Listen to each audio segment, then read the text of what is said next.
feeling cold against your skin. Running through the chaos, letting all the sin. Temptation in a bottle, ready for the night. Craving for the thrill, it's time to ignite. Dark desires burning bright. Echoes in the dead of night.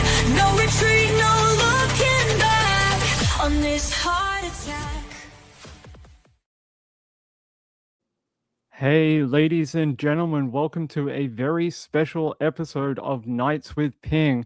Tonight, as you can see in this direction, I have the lovely Vikki Petraitis there. I hope I'm pronouncing your last name correctly. If Yeah, that's you all right. are. All right, good, because those kind of things make me nervous when I don't pronounce someone's name right. So good, we're on a good start. Let me give you guys a bit of a rundown. Vikki, I'm going to consider her a powerhouse of Australian storytelling. She has told so many from where we live in Melbourne for over 30 years, and she led a double life by day teaching the next generation, and then by night putting on her true crime cape and heading out to find her next lead for her next book. She's an award-winning novelist and PhD in creative writing, and you've moved sort of around. So you started with books, but you're now into media and podcasts and a TV show coming up too, right? It's all a bit crazy, Ping. I want to start back at 1993. You were teaching, and then you woke up one day and said, you know what I'm going to do? I'm going to live a double life, and I'm going to teach during the day and spend my nights going out with police on helicopters with, ride-alongs. And what was sort of the inclination to do that in 1993? Because the genre wasn't like it is today. No, look, I always say that I wanted to be a writer since I was really, really little. And when I was at uni, at teachers' college, I did a lit major. And I think everyone that's doing a lit major fancies themselves a novelist. And so, I was kind of mucking around with writing from when I was about 19, 20, started working full time. And then I really wanted to write fiction, crime fiction, and then realised that I'd sort of led a fairly sheltered existence in that I'd gone from school to teachers' college back to school again. And I started to read true crime to try and get an insight into the criminal mind. And once you read true crime, and you can see my rather large collection of books, once I got into true crime as a reader, it was so much more powerful than fiction. And I guess that's then what I wanted to write. So I actually started writing the Phillip Island book around 1991.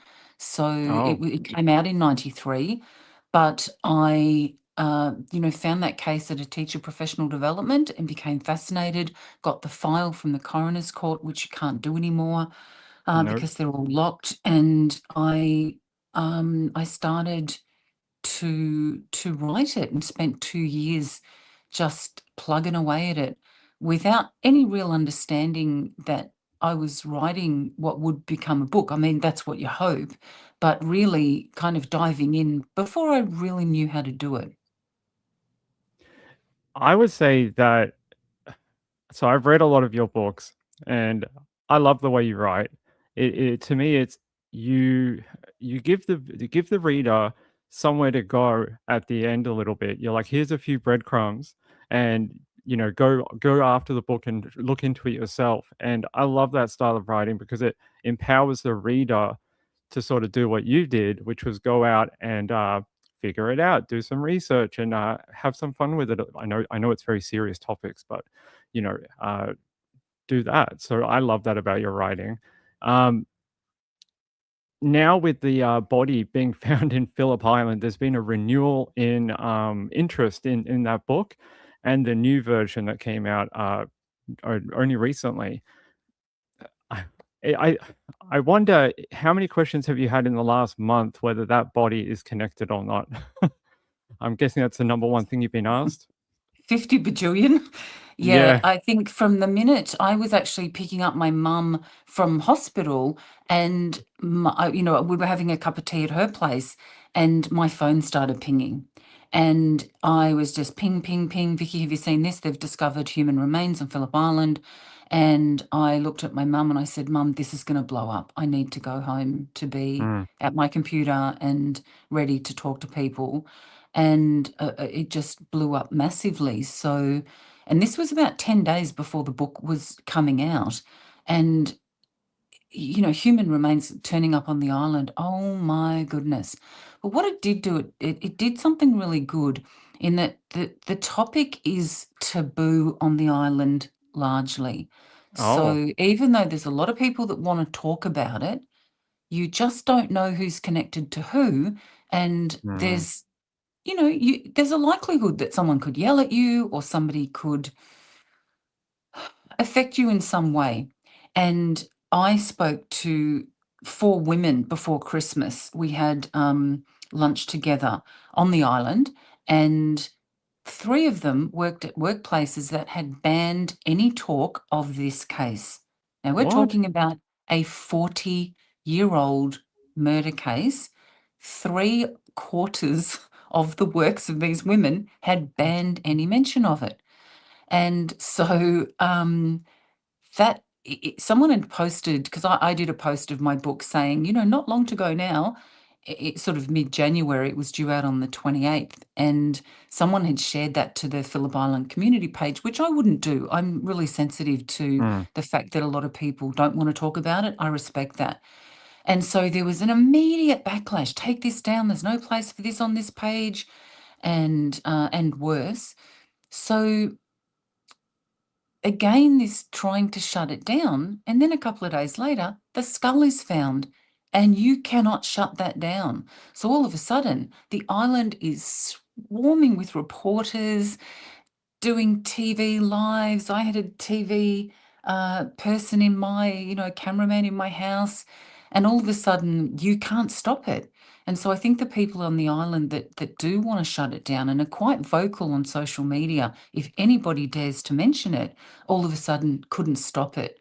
And I kind of thought the fact that so many people said, oh, could this be Vivian, meant that I think a lot of people don't believe that she jumped off the bridge, which, for those people that don't know about the case, a woman called Vivian Cameron is alleged to have murdered the woman that her husband was having an affair with, and then disappeared. And the police found her car about half a kilometre from the bridge, and they said she must have jumped off the bridge. And Mm. I've never met anyone except for police and the coroner who believe that. So, look, in terms of trying to shut it down, all of a sudden that skull changed things. And so the police have since released this is not connected to any missing persons case. And the fact that people don't trust police in this case, which I think is a natural product of how they have responded or not responded over the years. But people were very quick to point out Vivian Cameron's not officially listed as a missing person. If you look at the Missing Persons Victoria Police website and Google Vivian Cameron, she's not on it. And so people were, is this a conspiracy? And I thought, come on, Victoria Police, if you don't think it's her, just come out and say, look, the remains are historical, or whatever. Just tell the truth and be transparent about it, because if you Mm. don't, people are going to not rest until you are transparent about it. So anyway, then I got shingles and had to go to hospital. So Mm. between then and the book coming out, sort of a couple of days after the skull, I was in hospital. So I got to sort of have a week away from it all, which was quite a nice rest. So the fact that those women's work still trying to sort of control what people are talking about, even in their sort of free time within work, it shows you that there's still a divide within that area, that there's people that think X, Y, and Z happened. There's people that think, because there is really no answer as such. Like, we know part of the story, which you wrote about in your book, but it's sort of, in a way, uh, it ends on a we don't know. And it's been, what, 30, 40 years, and we still don't know. And that naturally, that void of information makes people do what you are talking about online. They try to fill in the gaps. Yeah, so it's a shame because there's a lot of work that could be done here to try and tamper it down. And you're right, if you're more transparent about what's going on, they could say, we brought out a forensic anthropologist and the timeline doesn't match when she was killed. And everyone would just go, bang, oh, it's done. So, yeah, I agree with you. I think it's a bit odd. And it was interesting when I first wrote the book and sent it, or wrote part of it and sent it to a publisher. And this is probably about 1991, 92. And he said to me, he said, yeah, it's good. It's a really interesting story, but it doesn't have an answer. And I think that's going to get in the way of its success. But I think he was wrong, because the fact that it doesn't have an answer invites, like you said, everybody becomes an armchair detective. And every time we give this an airing, more information comes forward. So people that don't think what they've got to say is important, and then it turns out it really is. And so even since this new book, it's only been out for a month, I think, and we're still getting information, people sort of having a little piece of the puzzle. And this is what we've always hoped in this case, that because it's selling like hotcakes on the island, for the first time it's openly available in the bookstore. The first edition, or the first book, sorry, the Phillip Island murder, you couldn't buy it in the bookstore. The second one was behind, I visited the bookstore one day and the woman there said, watch this. And literally behind her was a bookshelf and a jigsaw puzzle box. And she moved it to the side and there's a stack of books behind the jigsaw puzzle. And then she moved it back again. And so it was only sold, but you had to ask for it like under the counter. And this book, I think, is the first time it's been openly sold on the island, and it's now 40 years later. It's strange, right? It's almost like I don't know if you remember, but about 15 years ago, they made the original Underbelly, the first season one, and in Victoria, because there was current cases before the court, we had an edited version down here, but in every other state in Victoria, they had the unedited version. It's sort of like the hat where people were going over the state lines to either record it or have a friend download it. And, information will always get out there one way or another. Yeah, and now in the computer age, Mm. it's so much easier. I think in the days of the Underbelly, we were still putting the video cassette into the recorder. And, nowadays, of course, it's just instant. Is that the biggest change that you've noticed working in the industry? Because back then, the timelines were quite, I know publishing books timelines are still quite long, going through the editorial process can take a long time, but is it quicker than it used to be in the 90s, today because of the computer advancement and the online aspect of it? I think the biggest change that I've noticed is that when I was a baby crime writer back in my 20s, I would go and write the stories that I wanted to, and no one else was wanting to write them. So when the Frankston serial killings were happening, I was on patrol with the Frankston police writing about just a typical night shift, and ended up at the crime scene of Natalie Russell, the third victim. You're still in the car. I was nowhere near where she was, but I wanted to write a book. And while it was front page news every day, nobody else was wanting to write a book. And then when I went to try and get a publisher for Frankston, no one would touch it. And ironically, it was Andrew Rule and John Sylvester that I talked to, and they said, just publish it yourself. That's what we do. And I thought, well, I'd already written 2 books and I'd been through the publishing process, the design process. I knew the bookseller, the publicist, the designer, and I thought, okay, I can do that. Sounds easy. And so I stumbled through and borrowed $20,000 from the bank, which Wow. back in those days was a lot of money. And I calculated that I had to sell 2,300 books to break even and pay back my bank loan. And the first 2 books had sold, Phillip Island being one of them, had sold 3,000 copies. So I was quite confident that I could sell 3,000. and no publisher, every publisher, no, we don't do that kind of thing. And that book sold, I think, 5,000 copies in the first 3 weeks. It Wow. made number 2 on the Age bestseller list under Helen Garner, which is forgivable. And she had written a book called The First Stone, so we got number 2. And that was the day that I got the rejection letter from Penguin way back then was, no, we're not going to publish it. We hope you find someone who will. Now, what happened after Frankston came out was that a guy that I knew was writing a book on the Cherie Beasley case, and he'd taken it to a publisher, and on the strength of the sales of Frankston, and it was a bestseller very quickly, they decided to publish, I think the first print run for his book was 10,000 copies.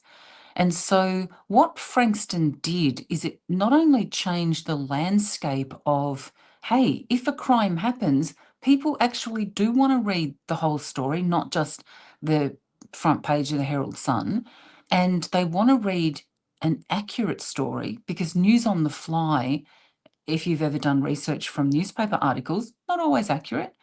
And they want to read a deep dive into how the families are going, how the families are coping, and also the ongoing struggle from the families to ensure, because Paul Denyer got a 30-year minimum, and we just resolved that 2 years ago when we went, 3 years ago now, when we took it to Parliament to get that law change that he can't get out and he can no Right. longer apply for parole.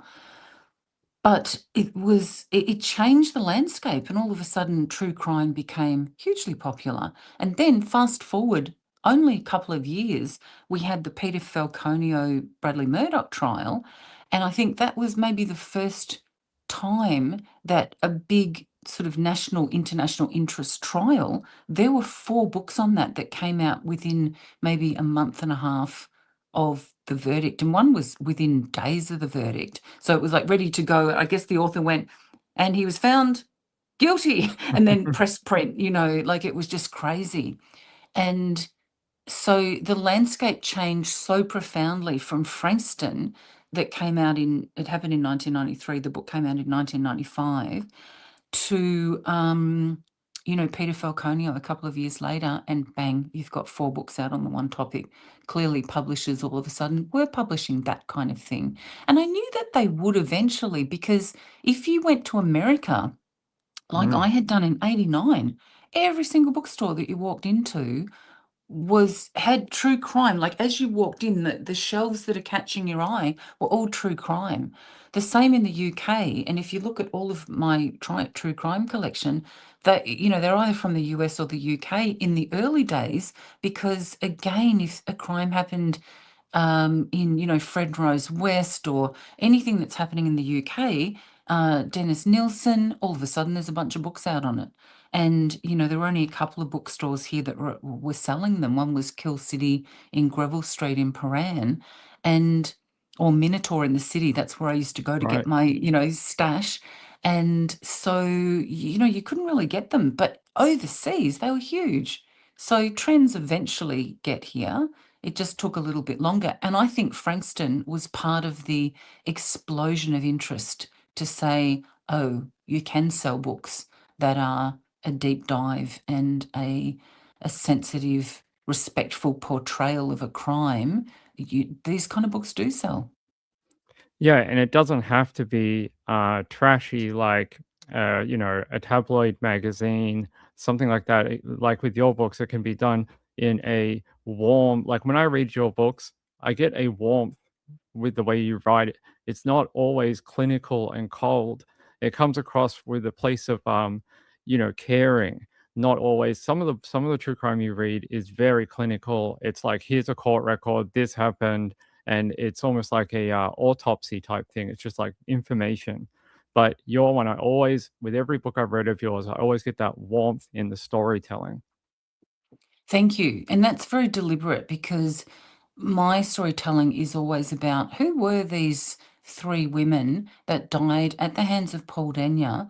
I never wanted them to be, Debbie, Elizabeth, and Natalie, or Natalie's 17. And I thought, I don't want that for them. I don't want them to be addendums after his name. I want them to be who they were before, because they were not the sum total of their final hours with an offender like Denya. They were the sum total of their entire lives and who loved them and what they did and what they found funny. And so I would sit with the families for hours and just say, tell me lovely stories about them. And I think that when you know that Elizabeth used to roll the ball down the hallway and the dog would go skidding after it and then often bang into the wall and grab the, when you know stuff like that, she's not just Elizabeth 18. She becomes, oh, that's the girl that loved the dog and used to play tricks on it and watched it skid down the hallway, And that was so important to me, that these girls and their families were represented through the stories, because I would sit with the families, and often when you're sitting with families maybe a year after, that people have stopped, maybe it's too painful to say, Yeah. how are you? And they're not fine. You can't be fine when that happens, and that your life is diminished. And when I sit in front of families and just go, just tell me about how lovely she was. Tell me about what an amazing person she was. And they want to talk about their lost relative. They don't want this to fall into silence, like what's happened with Phillip Island. It's really hard Right. for people to talk about Beth and Vivian unless they're talking about the book. The book prompts discussion.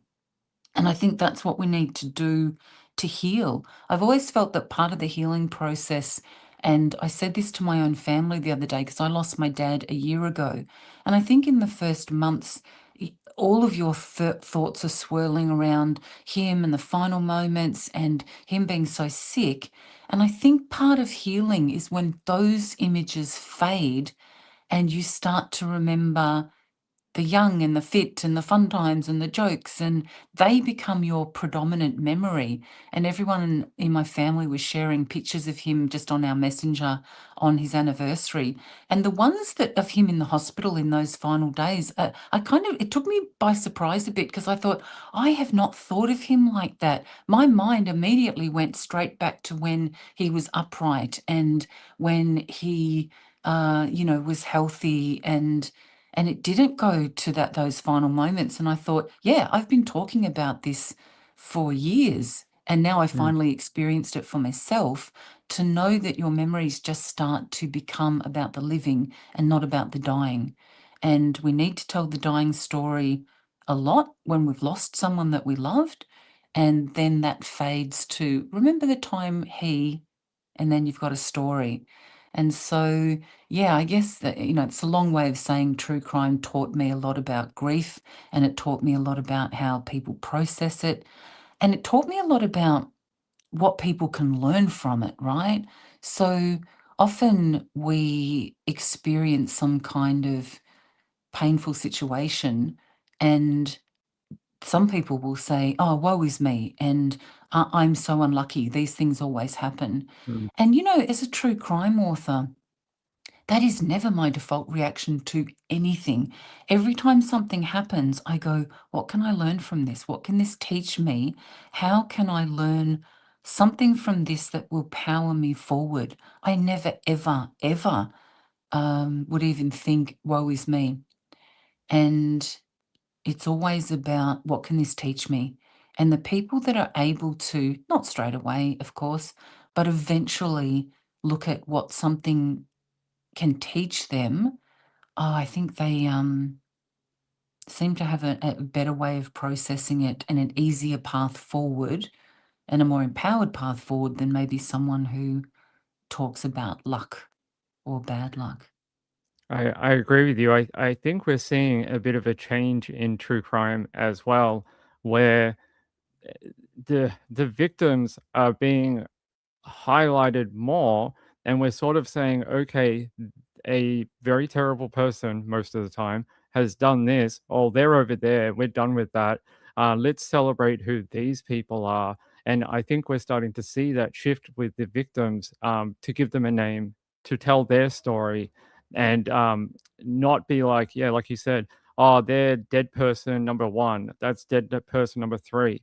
That's not, it's a very cold way of dealing with it. And I think sometimes in true crime it can be like that, but I'm starting to see a lot more of that, where we talk about who they were, like you explained. She used to like to go to uni. She used to go with her boyfriend and they went on trips to Aspen. And those are becoming more highlights of the story rather than this guy got a knife and stabbed these people. You have to tell that part, like you said, but I love that we're starting to see more of that victim, um, not putting on a pedestal, but just showing them and not becoming a number in the system of true crime because there's so many stories and it's very easy to get muddy and wish-washy. So yeah, I agree with you 100%. You know, right, there are writers like Anne Rule who've always done that. Like, I love Anne Rule, and you can see there's a whole shelf devoted to Anne Rule over on my bookshelf, but she's always done that. And I think what true crime writing is all about is it's about the true crime author has to say what's in your heart that you want to represent. And so I think when we do this, if this was a loved one, I would want them to be represented as a whole person, as whole as you can. And I'm always very conscious that the people that I represent, they're going to be reading the book. So the Right. families of the Frankston victims, they, you know, maybe not reading it, they'll have a copy, but if they want to, they can read the chapter on their daughter or their cousin. But that book is the record that stands, and I take that responsibility very, very seriously. I would never ever you know, intentionally misrepresent anything, and I give it to them before it comes out. Like, I give them the chapter and go, are you happy with this? And so they get to do quality control on it. And you know, so nobody's upset when it comes out. And I think I've always done that. I've always done that with cops. If I interview them, I give them their chapter and go, are you okay? Did I get it all right? And they'll go, oh, just change that, just change that. Or most of the time they don't want anything changed. But that courtesy goes a long way toward trust, that they don't read it and then, I mean, I've had articles written about me that you read it and go, oh, that's not correct. Or, oh, no, that's, I wish that if they had showed it to me, I would have said, no, could you just change that because it's not correct. And that's the courtesy that I've always done. And I think that was always, I didn't train as a journalist. As you said, I was a teacher. And so I didn't know that you didn't do that. And I just did it instinctively, and it always worked. So that was always something that was really important to me. And I think we don't have there's no tolerance now. If you disrespect victims, there's no tolerance. And I No. think part of this was, I just started to reread it. I read it ages ago when it came out, but I think it's Hallie Rubenhold's book, The Five, and it's the five victims of Jack the Ripper, and they were just, you know, Jack the Ripper killed 5 prostitutes in 7 weeks or whatever in 1888. And she goes, you know what? Let's look at who they were. Let's look at the time they were born into. Let's look at the conditions that women had to live under. And if these women ended up by happenstance or divorce or death of a spouse or whatever, by happenstance in a poorhouse, you know, these women were killed sleeping in alleyways. And, you know, the author makes the point that he sort of targeted maybe sleeping women, that 5 victims Yeah. were sleeping. They could have just been sleeping in alleys. And the fact that they're just historically known in accounts as prostitutes, and we wouldn't Yeah. even use that word anymore. But she's Mm-mm. like, were they?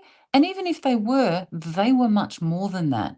And so she goes into deep dives into the records to see, well, what do we know about them exactly? And also, what do we know about the political and economic conditions at the time, which were dire for many people.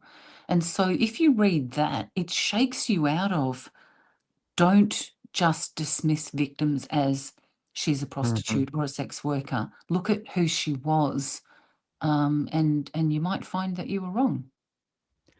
I spend a lot of time on this channel doing stories about sex workers because I want to change the notion that that's all they are. I think maybe at least 30 to 40% of my shows on this channel are about that subject. And the book that did it for me, and I know I'm going to say it was all your books, but the book that did it to me was Lost Girls, the story about the Gilgo Beach he was I think he's a newspaper writer over in the US, but he was the first one I saw take that story, and he, instead of being like, "Oh, these are all sex workers," he went to their hometowns. He interviewed their neighbors. He was like, "How did they end up in that field? What made them end up there?" Because sometimes it's a choice. That's okay. Sometimes it's economic. Sometimes it's situational. And he drove all the way back to they were like 5 years old, 2 years old, and told the story from there.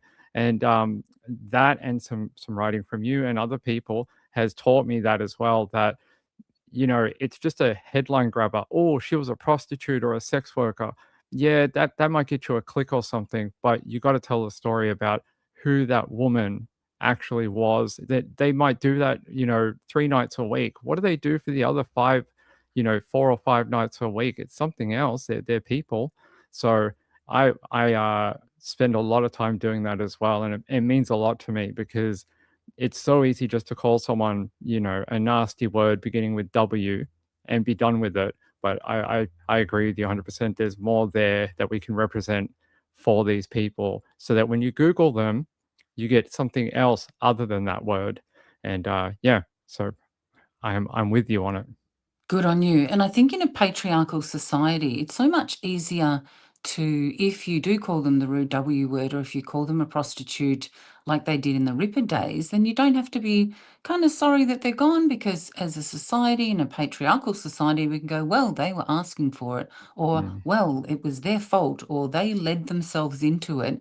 And I'm not sure that that's really changed 100% since 1888. I think when we talk about the Phillip Island case, part of the new book is a feminist response to the fact that these two women can be, the investigation into them can just be stalled or stopped or hurried over, that these two women didn't matter.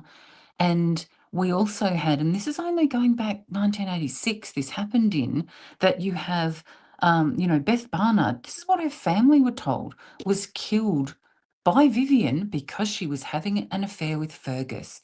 And so that you get this, she dies a mistress and Vivian dies a murderer, and nobody's challenging that. Well, one, they were more than that. They were more than the sum of their last day. But also, Beth is the mistress. She's the one that's doing, and literally has an A carved into her chest. The murder was very brutal, ostensibly for adulteress. And so there's this sense that she's the one doing something wrong. And then when we look at it through, this is why I needed to write today's version of the book, or a whole new book for today's audience, because when you look at it, Beth was 21 when she met Fergus. He's like 34, 35, married, 2 kids. He's a bit of a man of the world. I'm not sure that he was always faithful to Vivian. I've heard lots and lots of stories about that. He interviews her as a 21-year-old, and she gets a job at the Penguin Parade, and he's kind of a senior, longer-term member there, and they quickly begin an affair. And I just thought the other day, and I said this to someone, what would she have looked like to him? The married guy with the 2 kids, and you see this essentially a kid literally fresh out of uni. What are you doing? And yet the blame for this fell on her. Well, she was a mistress, so, well, you kind of deserved it. This is the thinking at the time, and this certainly seems to be, I don't know, part of the, not police thinking, but just in a patriarchal society, this is what you get. And no one ever said, was he wrong to target a child, like a 21-year-old, when he's in his mid-30s? Is that, what does that say about him? And yet we never asked what that said about him, ever. No one ever did. And it just, what these 2 women copped was what it said about them. And then there was silence. So I just think, I don't know that that's really changed. And we're still getting, was it with Eurydice Dixon? Was it the cop who came out and said, women just need to not walk alone at night? And boy, did he regret saying that. Yep. Because There was no, hey, men just need to stop killing women on the way home from work. But really, women, but you can just see the patriarchal default setting, can't you? You can just see how this works and plays out. This is why I think women nowadays are so quick to jump on anything.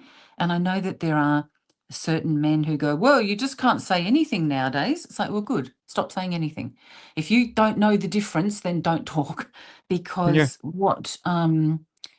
because every time you let a little thing slide, we know what bigger things it leads to as crime writers. We know what bigger things it leads to, that at the other end of the scale, slights and misogyny or inequality leads to an acceptance that, yeah, we can treat one gender more poorly than what we might treat another gender, and that also then leads to the gender that gets treated better. It leads to an entitlement that you still see today, really bluntly. Well, I mean, the statistics prove it out. You've got, I think we read about the Australian crime statistics that came out last year. Females, overwhelmingly, almost, I think it's like 98% of women that are killed, it's a partner violence, or someone known to them. If you flip that coin and look at the men, how men are killed, it's multiple things, and it's not often the partner. It's like 5% or something or lower that it's ever the woman that kills the guy. And I think that just tells you the story. Stop looking at the women and start looking at the people committing the offenses and look that direction. He should have been the spotlight on Phillip Island because he was the grown adult. He was the family guy. He was the one stepping out. It should have gone. The spotlight should have gone in that direction and not on her. She was a young girl, not that educated in the world. She saw a guy that was, took an interest in her, and that power dynamic was so much in his favor, being it's a work situation, he's older, so many different things, and it should have been highlighted more and more often, which I'm glad you do. But even back in the 80s, it should have been highlighted more. It just made me think, Ping, that if we saw this happening today, so if you had a 21-year-old daughter, or I had a 21-year-old daughter who just started at a new job, and her boss in his mid-30s, who's married with 2 kids, Mm. starts to pay her undue attention, I would call him a predator. Yeah, that's what it is, right? That's exactly what it is. Someone that using their position of power, whether it's monetary because of a job or otherwise, to get what they want, which is, sexual whatever. And we got to call it out more. Yeah, and this is what we would call it today. And we now understand that the most dangerous time for women is when they are leaving a relationship. And Vivian talked about leaving Fergus, and Beth told a friend that she was going to give Fergus an ultimatum, and those 2 women did not survive that night. And I think the fact that very early the next day when Beth's body is discovered, that the police are telling her family that day that she's been murdered by Vivian because she was having an affair. And I think that today, I do not think we would I think we would be looking very, very closely at Fergus as Mm. as the man involved in this. But for all of the talk, and people are still saying it with the Epstein files, these women just come forward for fame and glory, Mm. just to accuse poor blokes. And I think what we see over and over again, and I'm sure you would have covered this, is that often the men in these situations just slip right through the cracks, and it's the women that face the women that face the consequences, and no part of those consequences involve fame and glory. No, I think you have to look at why that's happening in the first place. They don't want to be all over newspapers and having their rubbish gone through and their houses broken into, and having 400 documentaries made on a very private thing that happened to them. And it's like the world knows more about it than they do now, and that's wrong. That's wrong. Um, I don't know how we change it, I guess by pushing back on the storytelling and tell it correctly and try and protect the victims as much as possible. I think any pushback involves a global change of heart, and it involves an acknowledgement of women's work and women's labour. It involves a change of language, and it involves this slow chipping away of entitlement, because I think everyone involved in targeting the girls in the Epstein files, and it's not my area of expertise, but every one of those rich dudes felt entitled to the women and children that were on offer. And if you had any shred of empathy or awareness that you might open the eyes to the fact that the girl right in front of you might be 12 or 13, or now they're talking babies, which just, bring back the death penalty. You do that to a Yep. baby. But what sort of sense of entitlement do you have that your pleasure equals more than the health and safety of a child? I do not understand it. And this kind of, so what we're getting now, there's a really good book called the Backlash by Susan Faludi, and it came out in 1991. And Susan Faludi talks about the fact that every time women gain power, historically, there's always been a backlash. So after World War I, when all of the women, they go into the workforce because they've got to keep businesses going and open, Yep. and the guys are all off fighting at war, and then the men come back, and the women are kind of like, hold on, we really enjoyed that independence. And then there's this almost a global backlash, get back to the kitchen, get back to your place, and art and movies and posters and Leave It to Beaver show women in the kitchen, and the Brady Bunch, Alice the housekeeper and Carol Brady, they don't work. Like there's this global representation of women back in the kitchen. And then we get the same after the Second World War and then the 70s. And what we're experiencing, I mean, Susan Faludi wrote this in 1991. It could have been written today, that every time women start to get an independence, that there's a global backlash. And we see it so clearly as a pattern in the United States, that all of a sudden we talk about the trad wife movement and taking away women's reproductive rights, and every time it's happened, women have been maybe subjugated, but I think things are changing. I feel it. I'm 60 now and I've seen these patterns repeating a couple of times, but I feel like women aren't settling for it. They see it for what it is. And I think that women are going to stop partnering.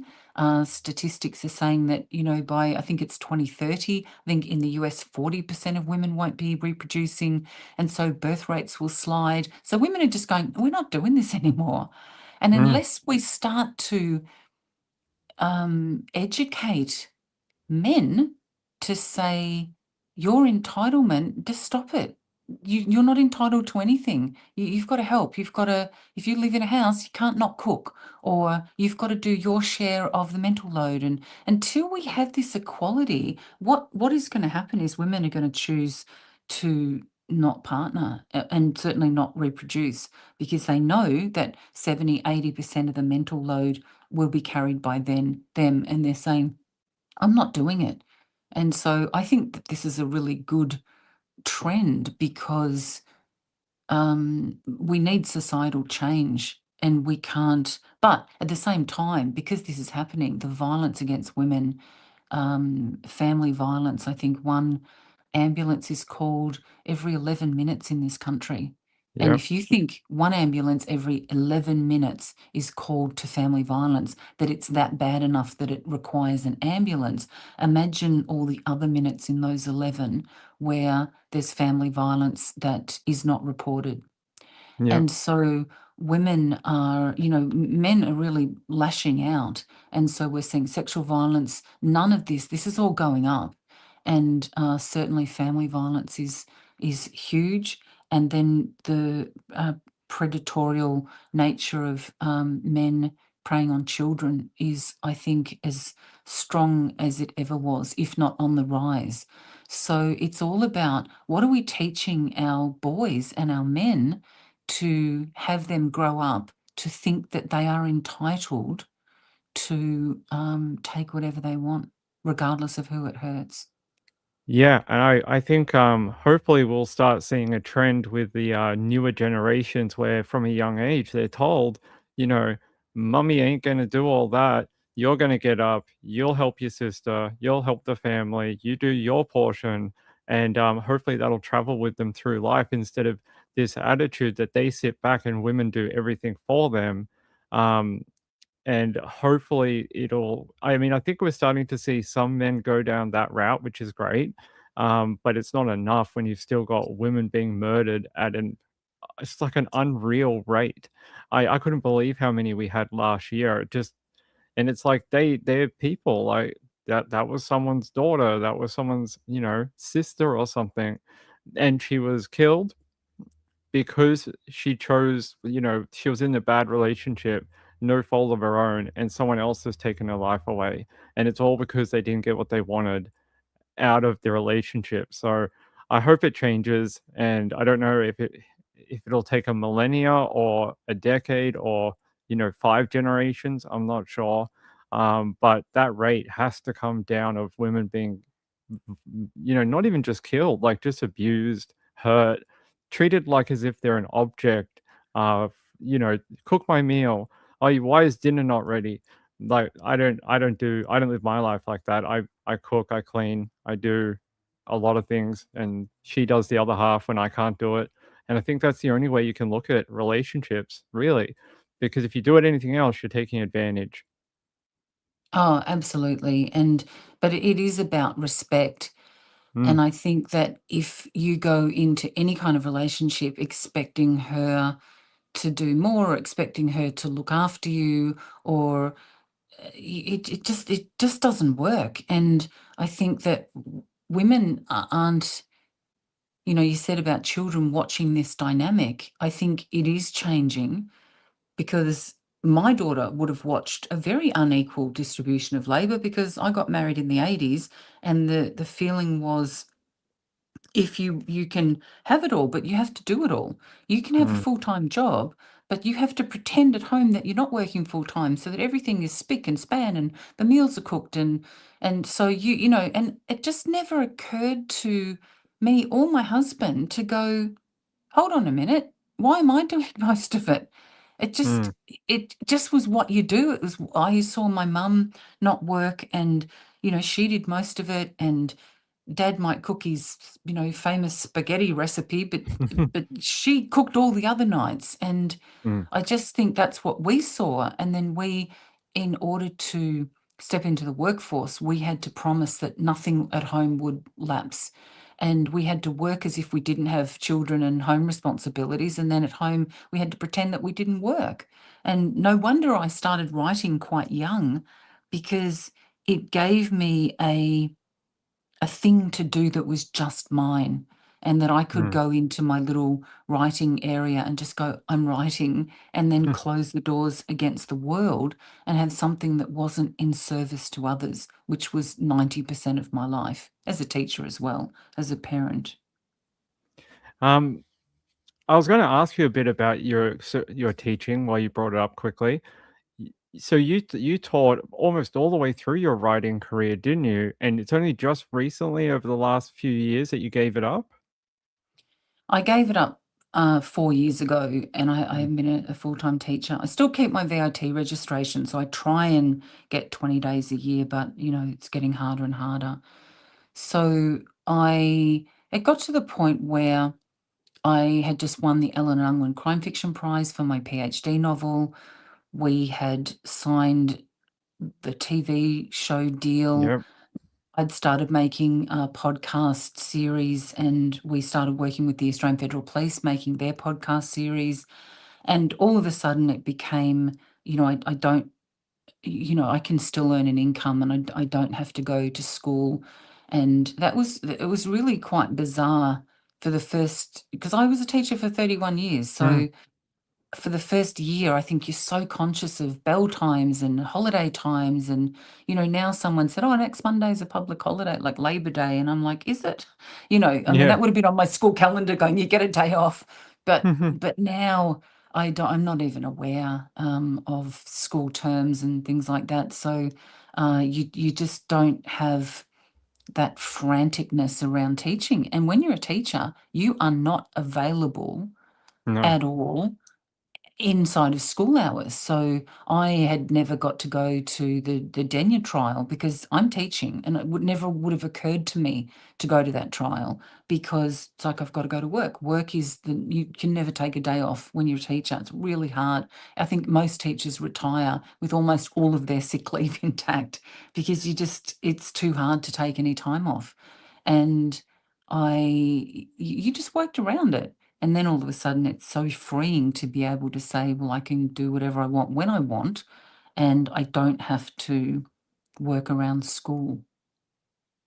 Yeah, my sister-in-law is a teacher, and she gave it up a couple of years ago because she went from doing her teaching at she got her education at uni, came out of uni, did like that education placement where you do the work and they teach you at the same time, and then she got her first real job.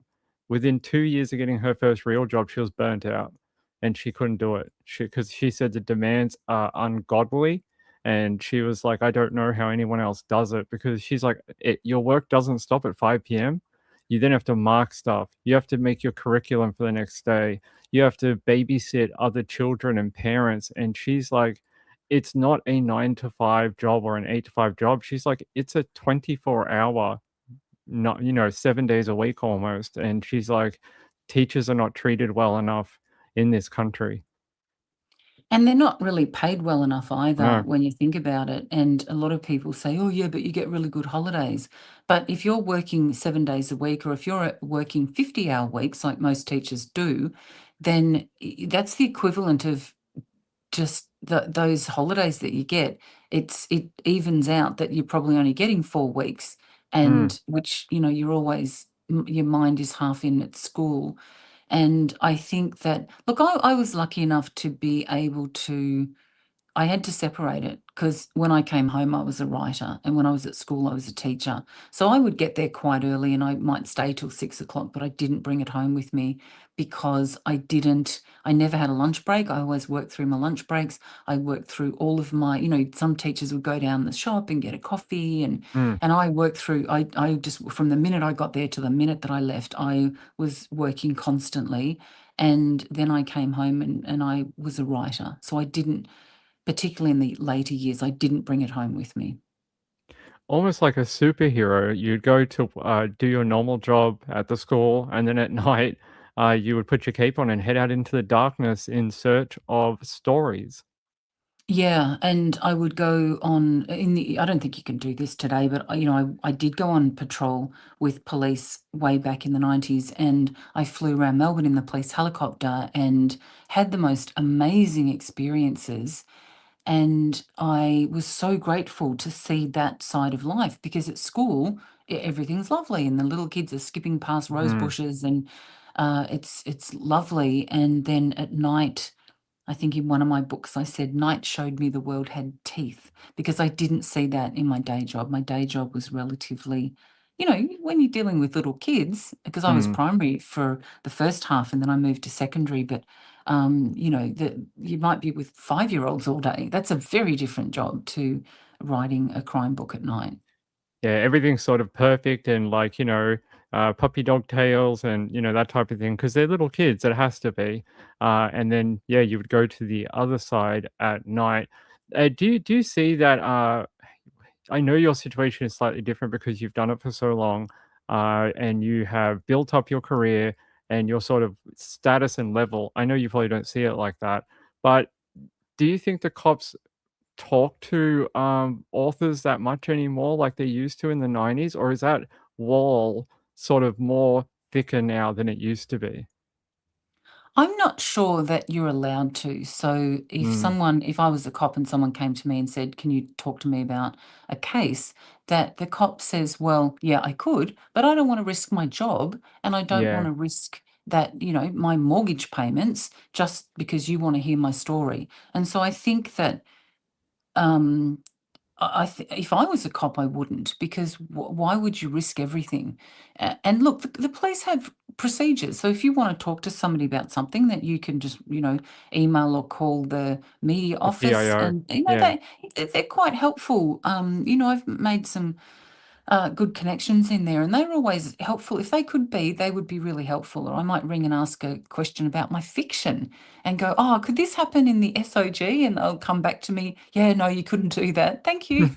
So, I mean, they're great if they can, but I think that when the access to police started to fade, and that happened, I think, when they got a media department. When I started writing, there was no media department, and I Ah, think Christine Nixon might have brought that in, and all of a sudden it became sort of really formal and hard, and I just switched what I wrote about. So my first book after that was Salvation, which was about just interviewing a guy who had been terribly abused in the Salvation Army home out at Bayswater. And so I just kind of went, "Well, cops, if you're going to close your door, that's fine. I'll just go write about something else. I will take my talent elsewhere."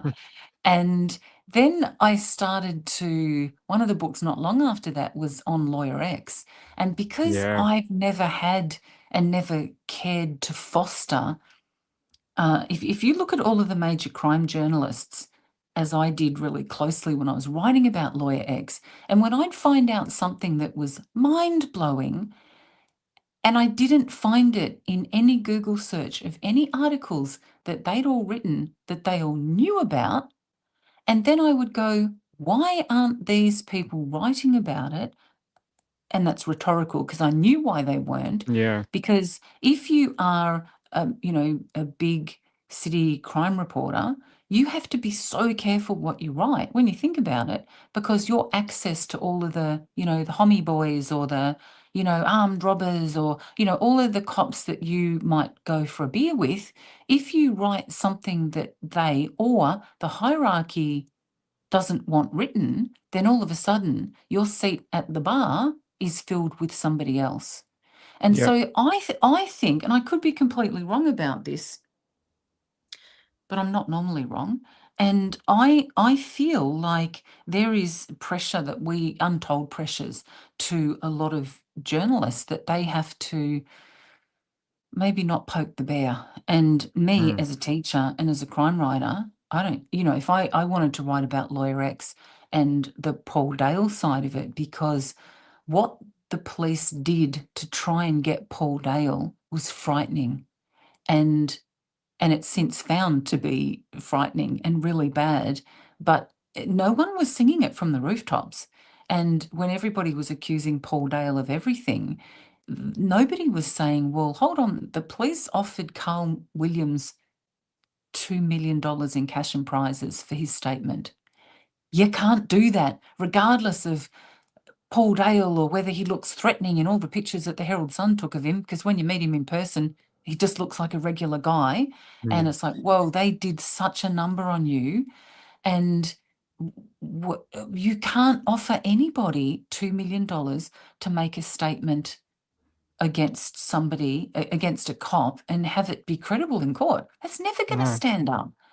And then you get the situation where the police had paid Carl Williams's father's tax bill of $750,000, and I had all of this documentation from Paul Dale, and there was a letter from maybe an assistant commissioner now, I don't know, but a letter from a really prominent cop to the ATO, the Australian Tax Office, to say, "Oops, there's been a ruling in Queensland on a case that suggests if police pay witnesses, then that's bad and that will interfere with a verdict. We have to take that $750,000 back so then the next minute you see Carl Williams's dad in the Herald Sun suing Victoria Police and, I don't know, the Australian Tax Office because I've got a letter to say that this bill was paid and now you're saying it's not. And then I think he's suing Victoria Police for the money, and you're going, this is a shit show. Yeah. You can't do this. And yet this reporting, nobody's kind of pointing out, maybe we shouldn't be doing this. And this was all sort of common knowledge. And what disturbed me in all of the articles that I read when I was researching the Paul Dale book was what they weren't writing about, and they should have been.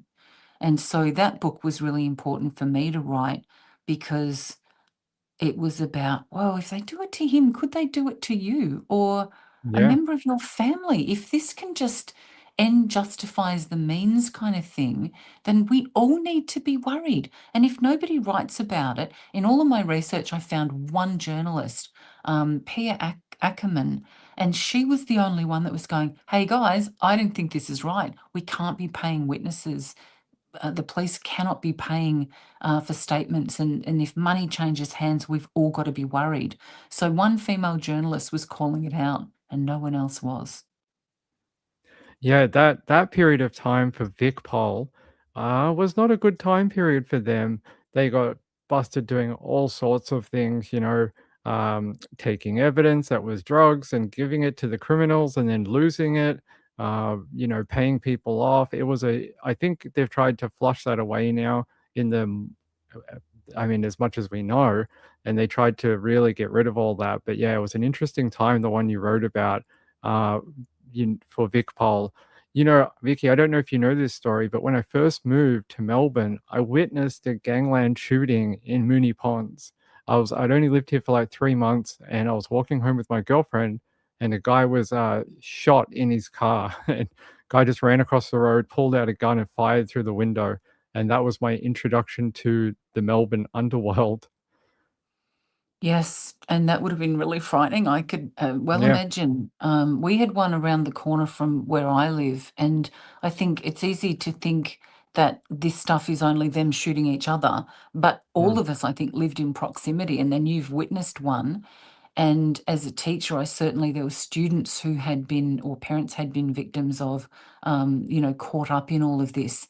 And, if there's a kid growing up without a parent because of this, it touched a lot of people. Wasn't something that I was really interested in writing about, because all of my books were really about more nuanced. And to me, the underworld was like, why are they doing it? Because they get drugs, they get women, they get money, Yeah. and they can act like entitled people in the world and maybe take what's not theirs. And to me, there's no mystery in that. And so I think a lot of male journalists wrote about that kind of crime. And it wasn't until Paul Dale approached me, or a friend of his did, and said, look, Paul needs to tell his story. He's never spoken. The press just slaughtered him.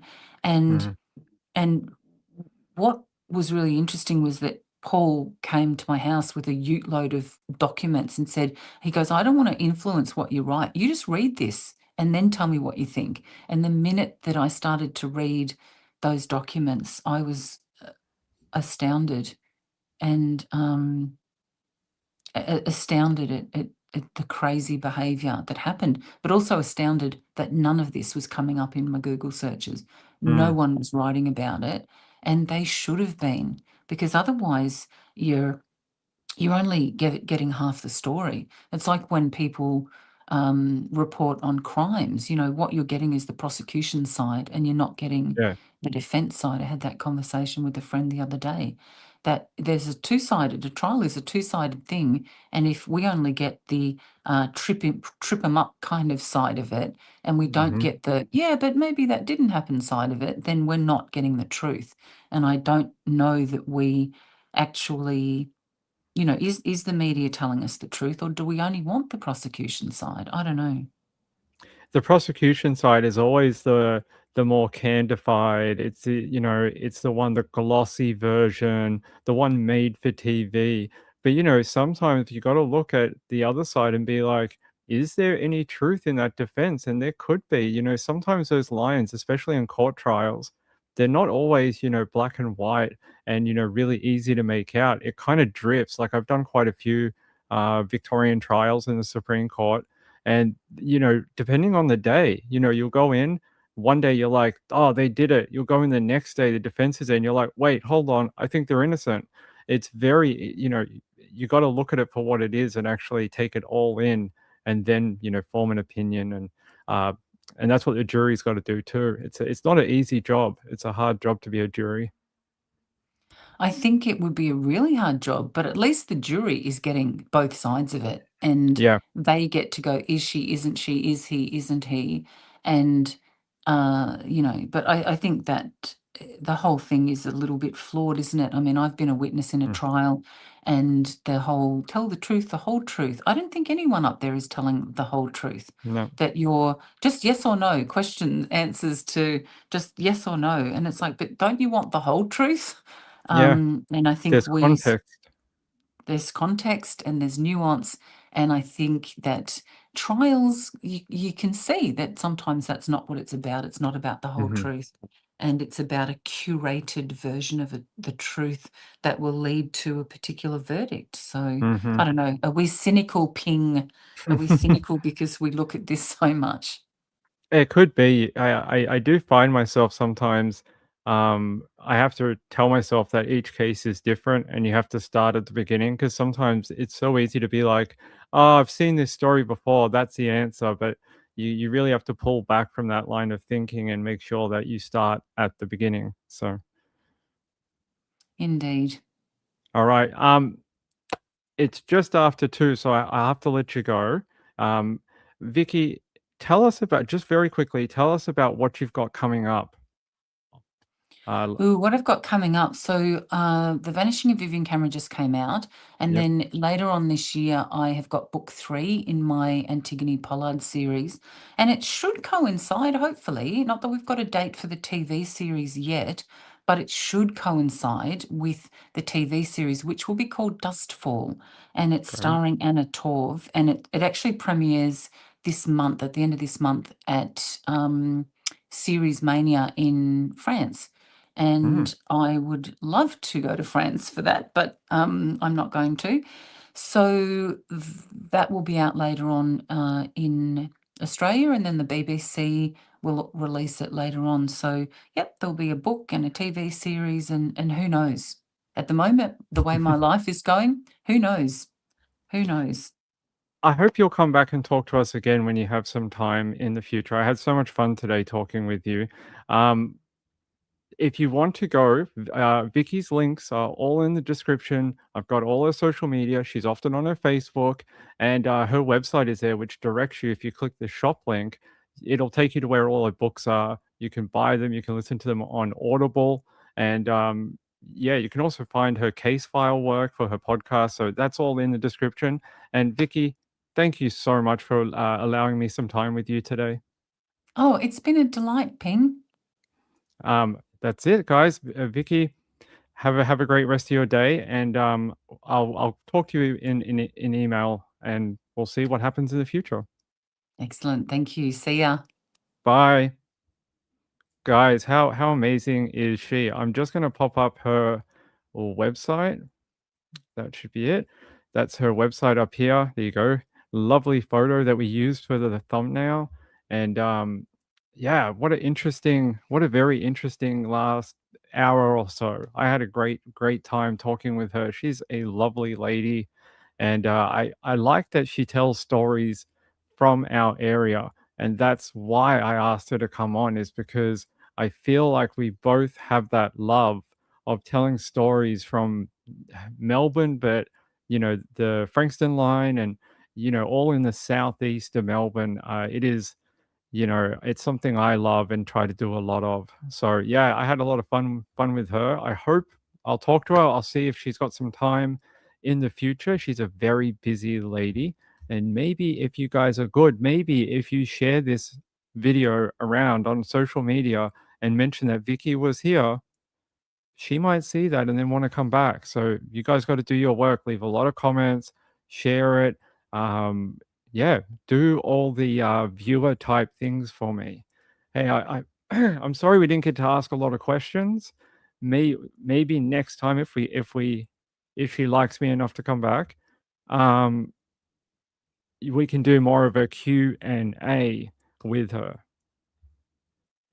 Danny said you should get a bookcase. I know. Did you see her bookcase? How beautiful. How beautiful was that bookcase? I need a drink. Hold on, guys.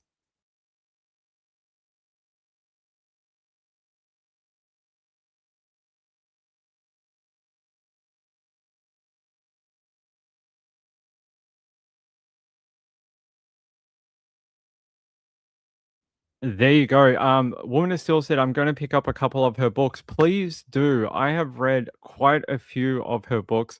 I reckon you should, if you want to help Vikki Petraitis out, purchase this one, The Vanishing of Vivian Cameron. That's the one we were talking about earlier in the show tonight. This is her new one that just came out on the 28th of Jan. And this is like sort of her big new one. There is an original version.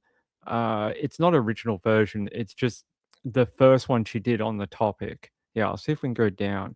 I don't know if it's still available, but I'm sure you can probably get it in e format. There you go, The Phillip Island Murder with Vicky and Paul. So that's the first one she did, and she did one called Rock Spider.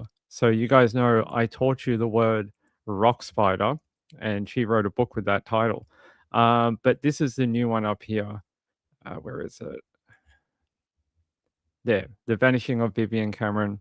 This is the one I would ask you to buy if you want to read something from her. And yeah, she says this book is 35 years in the making. And then her podcast, The Unthinkable on Case File Presents. So that's Vicky and Emily. You can check out that one. She's got a couple. I think there's one also. She has a podcast here on This Case File Presents, the Vanishing of Vivian Cameron. So you can find her on Spotify and Apple Podcasts. And I think there's like, yeah, there's a whole bunch of episodes you can listen to. There you go. So far, 10 episodes. So I will leave that link in the chat for that podcast too. Yeah, let me put that here. There you go. There's the other one. Did that show up? Yeah, there we go. It was a great time. I had a lot of fun with her. She is a really nice lady, and I hope to have her back in the future. No. No, guys, I'm not going to stay on. I'm going to leave and let Patricia and Stacy do their show at 10:30 Eastern. I'm just winding up with you guys for the next 5 to 10 minutes. Yeah, good to see you. Good to see everyone in the chat tonight. It was a great night. Long time in the making. I think me and Vicky started talking about this like over a month ago, and it just took a while for us to find a time that we both could do it. So yeah, great. So many more questions. One of the questions I want to ask her is why she never did a book on Mr. Cruel, because I think she would do a great treatment of that particular story. Wait, did she? I don't think she did. No, she didn't. I wonder. I'll have to ask her why she never did a book um on Mr. Cruel. But yeah, the Frankston murders, that is a really good one too. This one here, the Frankston murders. If you want to learn about where I live and where Vicky lives too, our little area here, the Frankston murders is a very, very interesting case of 3 women who were killed. And you'll learn about the area, you'll learn about Cananook, you'll learn about Frankston, you'll learn about the Southeast, and you'll hear the stories of the three ladies. And I think their stories are worth telling. So yeah, there you go. And then The Unbelievable, that's the new one that she's doing. And that one is the one they're turning. Is that the one they're turning into? I believe this one is the one they're turning into the TV show. And it'll be really good. Very, very good. So there you go. There's her nice photo. Insightful one said, I'll have to get it. Yeah, please do help her with her sales. So it looks like it's I'm sure she doesn't need my help, but the more people who grab a copy the better it'll look. Yeah, I'll email her and ask her about that. Kim says, will you be back later, Ping? I'm not sure at this time. We'll see. We will see. But I'll get out of here in the next 5 to 10 minutes and let Trish and Stacy go at 10:30. They were going to be very nice and go at 11 if we needed the time, but we didn't end up needing it. Chipmunk said, what's the Mr. Cruel story? Mr. Cruel was a guy, identity unknown. He abducted and essayed little girls, and he would break into their homes, walk around their homes in a ski mask, and take these children from their homes, hold them for a period of time, and then release them, often dressed in garbage bags to remove any sort of forensic evidence. He would often bathe the victims as well to take away any forensic evidence, and it is still unsolved to this day. Yeah, let me see. We've talked about it before. You would know about it. Ping has done a few episodes on it. There you go. An old newspaper article about it. And these are some of the depictions from his victims that they've been able to draw of him. Hey, Video Reel, how's it going? Well, yeah, still unsolved, $1 million reward. And one of the girls, Carmen Chan, she was killed, but they're not sure whether she's actually related to Mr. Cruel or not, because the actual murdering of her was abnormal. He didn't do that. He would let them go. So the fact that he may have killed one of them was strange. All right. Guys, if you want to see more interviews like the one you saw tonight, amplify the video for me. Make sure you hit that thumbs up and support Ping with the links in the chat and in the description. And check out Vikki's social media. They're all listed under the video for you. Lisa says, Mr. Cruel is my case I followed for so long. Yeah, it is sort of one of my cases too, pet case. I'm very interested in why we can't solve it, why we can't get an ending to it. It frustrates me. All right. Sorry we couldn't get many questions tonight. Me and Vikki just had a lot to talk about, and maybe if we have her on again, we can do a Q&A with her. 7 suspects. The Sierra files. Yep. All right. Hey, you guys should get over to Web Sleuths Live. Hang out with them for the next couple of hours, and maybe I will see you at 11. All right. Hey, love you all. Have a great night out there. I'll see you a bit later. Bye.